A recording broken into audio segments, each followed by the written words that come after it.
はいどうも、サイラです。今回はダンジョンズ・オブ・サンダリアでレベル100を超えるまでやり込んだので、どんなゲームなのかと感想を話そうと思います。今回は攻略動画ではないです。このチャンネルは攻略に役に立つ情報を発信しています。真面目な攻略からグレーな内容まで扱っています。この機会にぜひチャンネル登録お願いします。ダンジョン・オブ・サンダリアですが、一度発売日は変更になったんですが、無事に発売はされました。このゲーム、だいぶ前に Steam で違うゲーム名で発売されてたものみたいですね。それではどんなゲームなのかを説明していきます。簡単に言えば、高低差がある 3D ダンジョンで装備集めをするハスクラ、そんな感じです。ソロでもパーティーでも攻略は可能になっていて、パーティーもランダムマッチができて結構簡単にマッチする、そんな印象ですね。時間帯によってはマッチしないことありますが、ほとんどマッチするっていう感じです。発売した直後っていうのもあるのかなと思いますね。ゲーム自体は 3D っていうところもあって、ジャンプができたりダッシュができたり、ローリングがあったり、あとはしごがあって登ったり下ったり、あと水中も移動できたりします。結構いろいろできる、そんな感じですね。肝心のハスクラ要素ですが、防具が全部で14種類、武器が1種類、あと盾が1種類、両手持ちの武器があるので、その場合は盾は装備できないですね。合計16箇所の装備があります。ダンジョンの中に入って敵を倒すと、ほぼ装備をドロップします。そしてドロップした装備をこの16箇所のところと比べて、より強いものを装備していく。そんな感じで、ドロップが大量にあるハスクラゲーム。そんな感じですね。スキルについては全部で14個あって、それぞれかなり特徴的なので使い分けて戦っていく。防御系があったり、回復系があったり、単体攻撃、範囲攻撃、そういったものでスキルが分かれています。味方を回復するヒーラーのクレリックっていうのもいます。私はクレリック使ってます。ダンジョンの中ですが、ランダムダンジョンではなくって完全に固定です。敵の出現位置も敵の種類も含めて全て固定です。ダンジョンに入ったらいつでも街に戻れます。またダンジョンを開始するときに街に戻った場所の近くから復帰できます。ゲーム自体は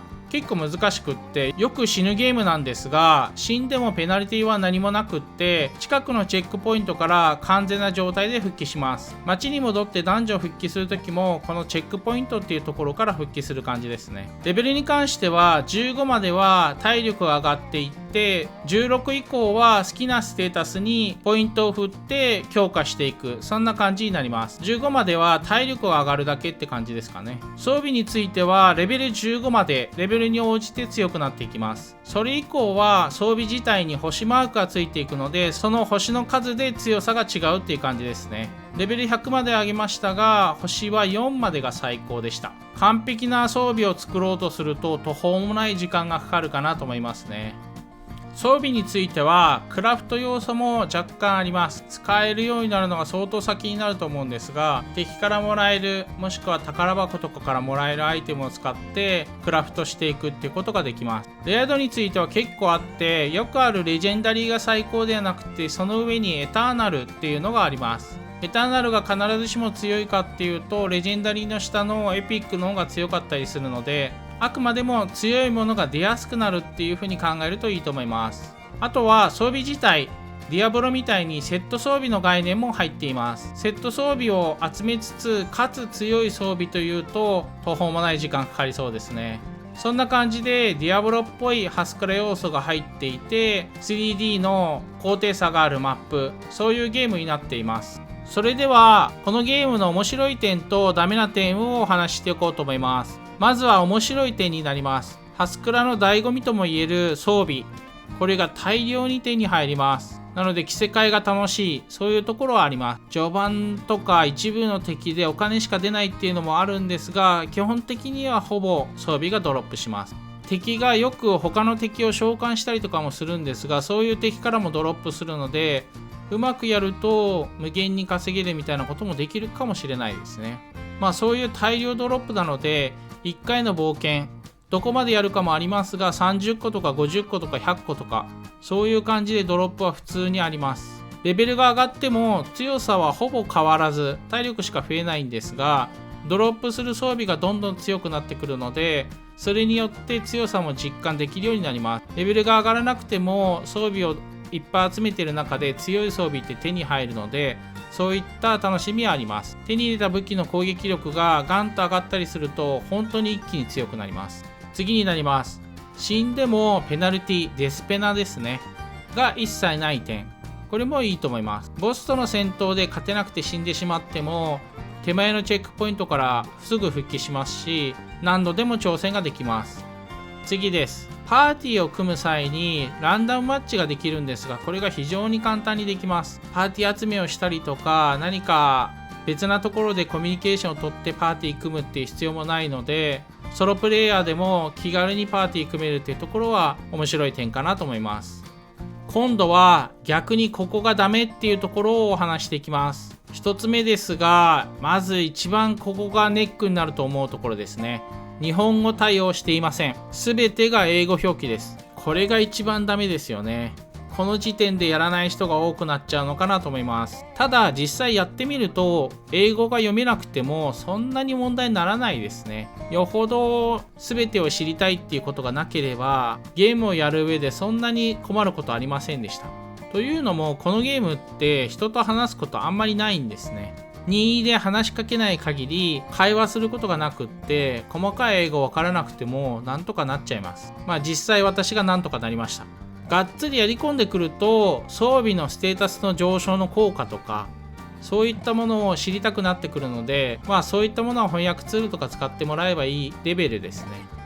それもレベル16とかそのぐらいであれば強い装備どんどん出てる状態なので、あんまり気にしなくてよくって、それこそレベル100ぐらいになってきて強い装備がなかなか更新できないっていう時に、ステータスの違いによって強さを変えたい、そのぐらいでやっと必要になるぐらいですね。次です。ストーリーがほぼありません。というかもう会話がなくてもスタートできちゃいます。ゲームスタートして誰とも会話せずに冒険に行くこともできちゃいます。今回英語表記だからある意味良かったのかもしれませんが、ストーリーを楽しみたいっていう方には全くお勧めできません。何のために冒険しているのかとか全く私も分かっていません。次です。敵との戦闘で状態異常っていうのが分かる範囲で毒とか暗闇みたいなのがあるんですが、正直影響はほとんどありません。ただし気絶、これダメです。難易度が上がってくると異常に気絶を使ってきます。例えば10秒間の戦闘で8秒間気絶しっぱなし、そんなこともあります。慣れてくると対処の仕様もあるんですが、敵に囲まれてタコ殴りされてる状態だと延々と気絶、そんなこともあります。これは非常にストレスですね。雑魚でもボスでもたくさんの敵が気絶を使ってきます。難易度が低いうちは特にそういうのを使ってこない敵が、難易度が1個上がると急に気絶を使ってくる、そういうこともありますね。これはゲームのテンポを悪くしている非常に悪い部分だと思っています。次です。敵がすごく少ないです。そして1体1体が強いです。一撃で倒せるなんてことはなくって、5回10回ぐらい叩いてやっと倒せる、そういうのが雑魚敵として出てきます。ほとんどの場所で敵は1体か2体しか出てこないですね。特殊なところで4体5体出てくるところはありますが、基本は 1,2 体、そんな感じです。ディアブロとかよくある無双ゲームのような敵をバッサバッサ倒していく、そういう爽快感は全くないです。じっくり戦う、そんな感じですね。次です。パーティーを組んだ後なんですが、コミュニケーションが全く取れません。チャットはもちろんのこと、リアクションみたいなこともできません。なのでなんとなくリーダーについていく、そんな感じでみんな遊んでいます。空気を読んで足並みを揃えるのが大事っていう感じですね。もう一つあって、味方の今いる位置へのワープがありません。ある程度の距離までは壁とか障害物があっても、その奥に味方いるよっていうのが見えるようになっているんですが、それも遠くなりすぎると見えなくなります。なので味方からすごく離れてしまうと見失います。ダンジョンに入っても装備の切り替えとか当たり前のようにできるんですが、ドロップしたアイテムとかを吟味して装備を変えるなんてことやってる間に、いつの間にか周りから人がいなくなっていて、どこに行ったのか分かんなくなる。それは私も経験ありました。なのでパーティー気楽に組めるものの、空気を読んでみんなと足並みを揃えていく必要があるっていう感じですね。次ですが、英語表記と同じくらいきついのがあります。それはバグです。とにかく大小様々なバグがあります。面白いバグもあるので必ずしもマイナスになっているかっていうとそうではないんですけれども、英語表記を我慢してもやってみるとたくさんのバグに遭遇します。少しやればすぐわかるレベルのバグなので、開発側はきちんとテストしてないなっていうのがすごくわかります。私の場合はバグも仕様とみなして我慢してやっていってすでに慣れてしまったので、特に何とも思わなくなってしまいましたが、とにかくバグが多いです。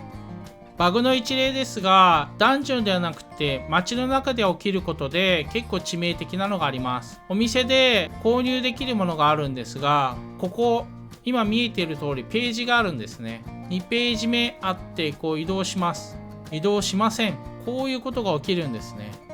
この状態になると2ページ目に出てくるものを購入できないので、また運よく2ページ目に行ける、そういう時を狙うしかなくなります。例えば他の人に話しかけたりとか、部屋を出入りしたりとか、これで多分買えます。移動できましたね。こんな感じで何か別の操作をしてもう一度繰り返すとたまに移動できたりします。でこう選んでる最中に1ページ目に飛んだりもするので、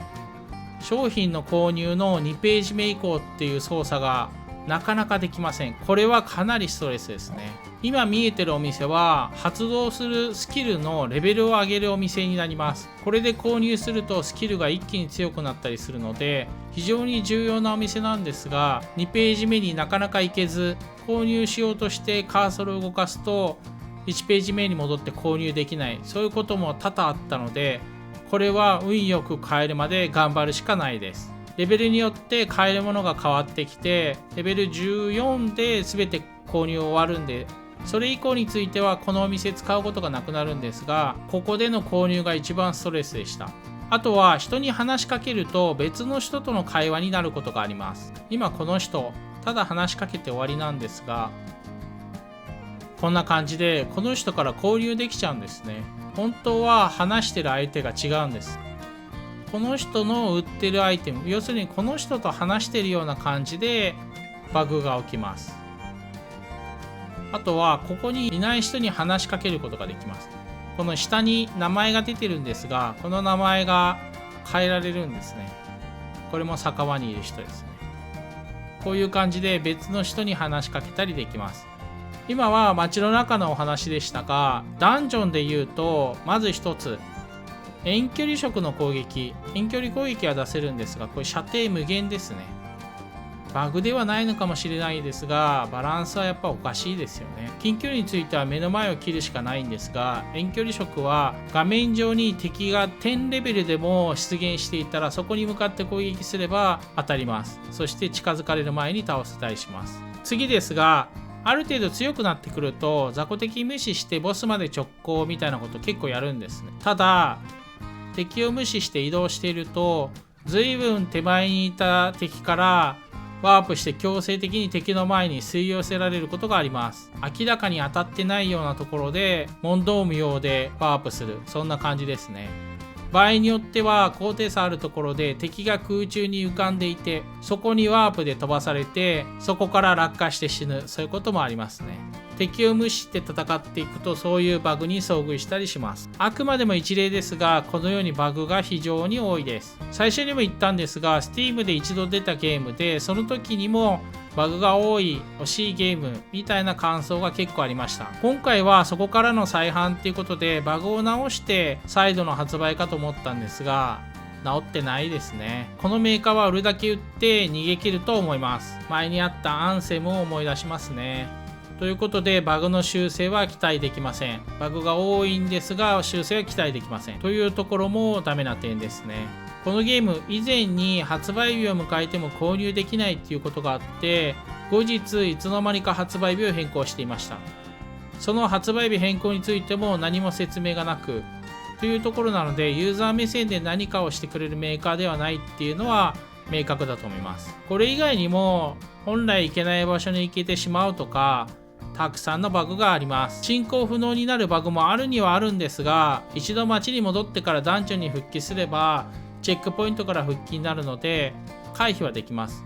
という意味ではバグは多いんですが、致命的なものっていうのはありません。あと今回はお話ししませんが、プレイヤーに有利なバグがあるので、それは次回以降の動画で公開しようと思います。ということで、いい部分とダメな部分を紹介しました。このゲーム買いなのって聞かれると、やり込んだからこその意見として、ハスクラ好きなら十分買いだと思います。値段も安いですからね。バグを含めてそういうものだと諦める必要がありますが、普通に楽しめます。バグが治るものと思って待っているとストレス溜まるだけなので、バグは治らないと思ってこれがしようと思ってやれば楽しめます。私もすでに50時間ぐらいはやってますかね。ただ最初の時点で英語っていうところとバグによってうまくできないっていうところのハードルがあるので、それを乗り越えられる人限定で楽しめる、そんな感じだと思います。ちなみに英語表記ですが、私は英語一切使いません。発音も含めてさっぱりですが、なんとかなります。ある程度のところ、重要なところっていうのはやっているうちになんとなくわかるので、それは翻訳ツールとか使えばいいかなと思いますね。このゲームは買ってもいいとは思うんですけど、このメーカーの新作がフルプライスで出るんだったら買わないですね。ということで今回は攻略動画ではなくて感想になってしまったんですが、終わります。今回は以上になります。ご視聴ありがとうございました。感想コメントお待ちしてます。ご視聴ありがとうございました。チャンネル登録、グッドボタン、ベルマークお願いします。私たちもたまに出るので見てください。